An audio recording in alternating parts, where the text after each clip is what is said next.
rosszul sikerült betoni játékokat már készítettünk, és így ilyen kifele a mert, és a domboldalból folyik végig ide ki a víz az utca irányába, és itt voltunk ilyen összefolyóba, egy ilyen óriási nagy betonkönyvvel, és itt látszik, hogy már ez a kifolyó, ami az utca felett el lehet volna kicsit, ez itt személytelen elmondani. És gyakorlatilag pont ott gyűlik meg a víz, ahol a háznak a sarka van, amúgy is van egy munkahézag, és megnézzük, hogy még az utcán levő elcsatorna is ide van kivezetve. Vannak ilyen nedvességfoltok, látszik azt, hogy eladás előtt a házat fölpintelték, ezek frissült fröcskülünk, itt lehet látni, hogy másról részletesen világosabb, ez itt már egy kicsit morosabb, tehát az régi, itt is látszik, hogy a hatulaton van egy javítási hiba. Hát ezt nyilván tudjuk, hogy ez ilyen, de ezt lehet, hogy egy laikus nem lesz észre. Itt van egy 80 elmondásság. Kettő értem. Bent sokkal nagyobb a belmagasság. Mi következik ebből, hogy itt a talaj az magasabban van, mint a lakásban a padlósig.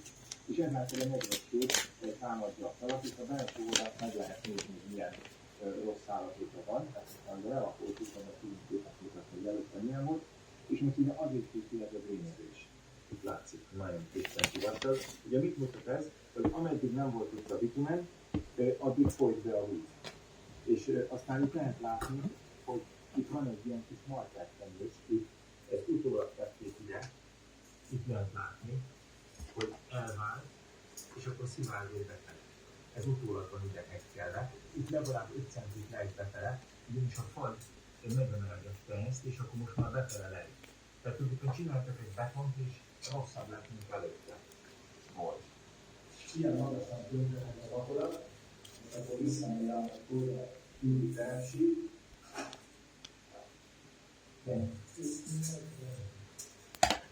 255. Itt. Tehát ez a tehetség, amit most itt mutatok. Kerítés megvan? Köszönöm szépen!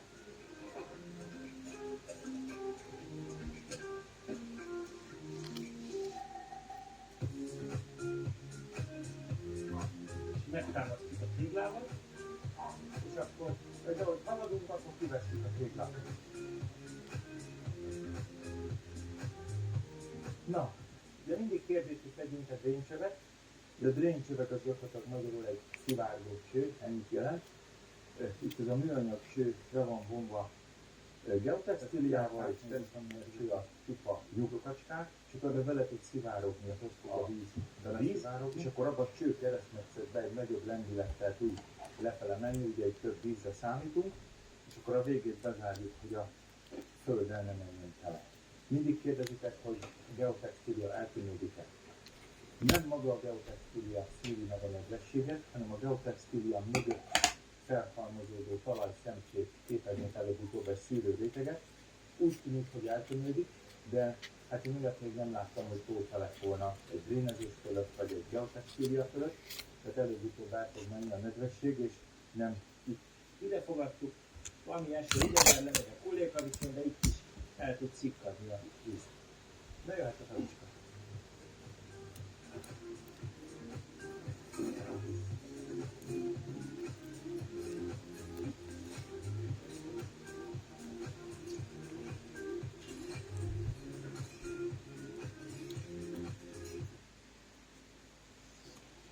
De hát én azt gondolom, hogy ez egy nagyon jó dolog, hogy a szomszédok segítik egymást, mert különben hogyan véded meg a házad a víztől. Úgyhogy legyen így akkor egészen biztos, hogy meg tudjuk védeni a belső falat a víztől. Az alapozás miatt nem látunk eljárni.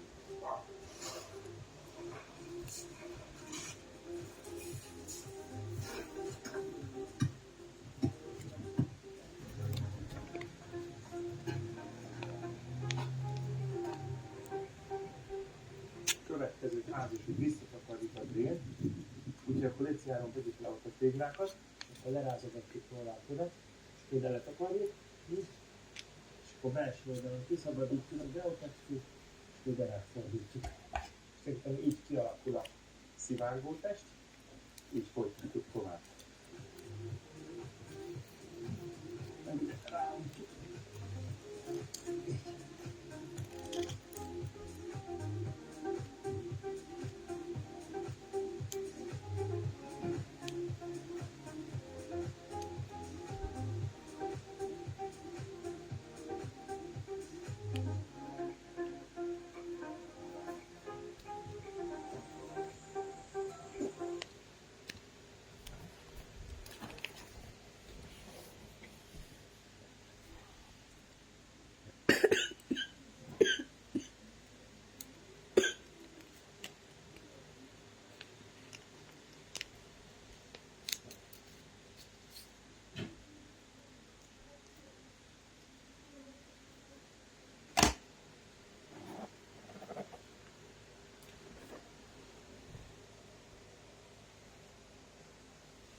I tell you what, I do quite like the slims.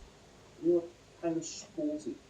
Now, this car is one of my subscribers, or followers, whatever you want to call yourselves, and it has come in for a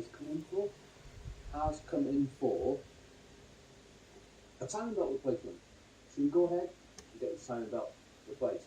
First things first, it is always good practice to disconnect the battery negative first.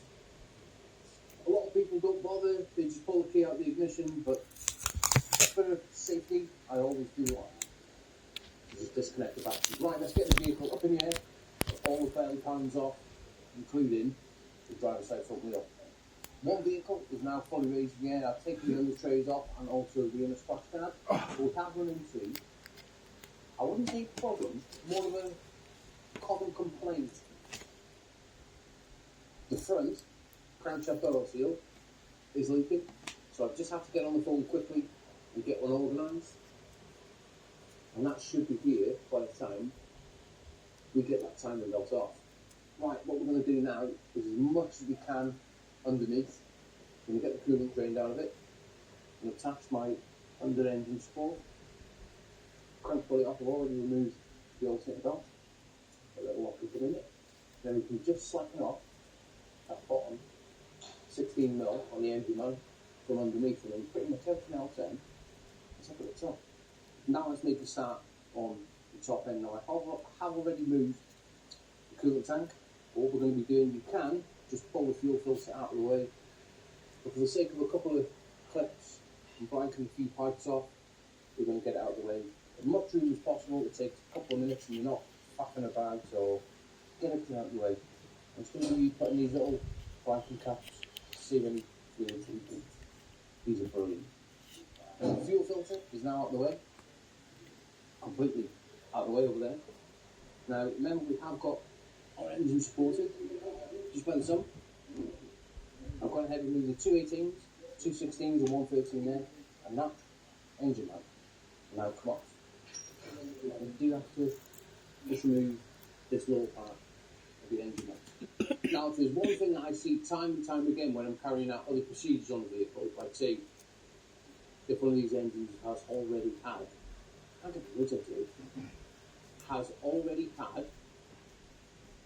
timing belt on it, the DPF temperature sensor is bent up.